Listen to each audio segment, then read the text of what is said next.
जय श्री राम। त्रिचत्वारिंशः सर्गः। भागीरथ की तपस्या से संतुष्ट हुए भगवान शंकर का गंगा जी को के बिंदु सरोवर में छोड़ना और उनका 7 धाराओं में विभक्त होकर भागीरथ के साथ जाकर उनके पिता। हे राम, देवाधिदेव ब्रह्मा जी के चले जाने पर राजा भागीरथ पृथ्वी पर केवल अंगूठे के अग्रभाग को टिकाए हुए खड़े होकर 1 वर्ष तक भगवान शंकर की उपासना में लगे रहे। वर्ष पूरा होने पर सर्वलोक वंदित उमा वल्लभ भगवान परशुपति ने प्रकट होकर राजा से इस प्रकार कहा, हे नरश्रेष्ठ, मैं तुम पर बहुत प्रसन्न हूँ। तुम्हारा प्रिय कार्य अवश्य करूँगा। मैं गिरिराज कुमारी गंगा जी को अपने मस्तक पर धारण करूँगा। श्री राम, शंकर जी की स्वीकृति मिल जाने पर हिमालय की ज्येष्ठ पुत्री गंगा जी, जिनके चरणों में सारा संसार मस्तक झुकाता है, बहुत बड़ा रूप धारण करके अपने वेग को दुस्सह बनाकर आकाश से भगवान शंकर के शोभायमान मस्तक पर गिरी। उस समय परम दुर्धर गंगा जी ने यह सोचा कि मैं अपने प्रखर प्रवाह के साथ शंकर जी को लिए दिए पाताल में घुस जाऊंगी। उनके इस अहंकार को जानकर त्रिनेत्रधारी भगवान कुपित हो उठे और उन्होंने उस समय गंगा को अदृश्य कर देने का विचार किया। पुण्य स्वरूपा गंगा महान रुद्र के पवित्र पर गिरी। उनका यह मस्तक जटाजय मंडल रूपी गुफा में सुशोभित हिमालय के समान जान पड़ता था। उस पर गिरकर विशेष प्रयत्न करने पर भी किसी तरह से वे पृथ्वी पर न जा सकी। भगवान शिव के जटाजाल में उलझकर किनारे आकर भी गंगा देवी वहां से निकलने का मार्ग न पा सकी और बहुत वर्षों तक उन जटाजूट में ही भटकती रहीं। रघुनंदन, भागीरथ ने देखा गंगा जी भगवान शंकर के जटामंडल में अदृश्य हो गई हैं। तब वे पुनः भारी तपस्या में लग गए। उस तपस्या द्वारा उन्होंने भगवान शिव को फिर से संतुष्ट कर लिया। तब महादेव ने गंगा जी को बिंदु सरोवर में ले जाकर छोड़ दिया। वहां छूटते ही उनकी 7 धाराएं हो गई। हृदनी, पावनी, नलिनी, ये कल्याण में जल से सुशोभित गंगा की 3 मंगलमयी धाराएं पूर्व दिशा को चली गईं। सुचक्षु, सीता, महानदी, सिंधु, ये 3 शुभ धाराएं पश्चिम दिशा की ओर प्रवाहित हुईं। उनकी अपेक्षा जो 7वीं धारा थी वह महाराज भागीरथ के रथ के पीछे पीछे चलने लगी। महातेजस्वी राजर्षि भागीरथ भी दिव्य रथ पर आरूढ़ हो आगे आगे चले और गंगा उन्हीं के पथ का अनुसरण करने लगी। इस प्रकार वे आकाश से भगवान शंकर के मस्तक पर और वहां से इस पृथ्वी पर आई थी। गंगा जी को वह जलराशि महान कलकज नाद के साथ तीव्र गति से प्रभावित हुई। मत्स्य, कच्छप और शिशुमार सूस झुंड के झुंड उसमें गिरने लगे। उन गिरे हुए जल जंतुओं से वसुंधरा की बड़ी शोभा हो रही थी।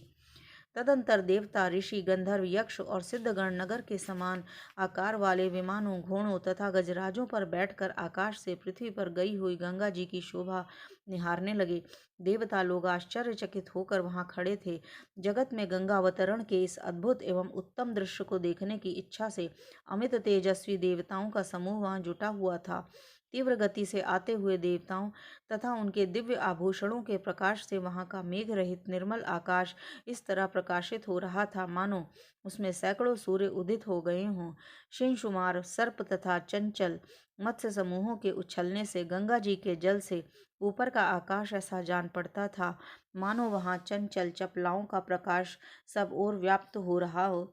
वायु आदि से सहस्त्रों टुकड़ों में बटे हुए फेन आकाश में सब ओर फैल रहे थे मानो शरद ऋतु के श्वेत बादल अपने हंस उड़ा रहे हों।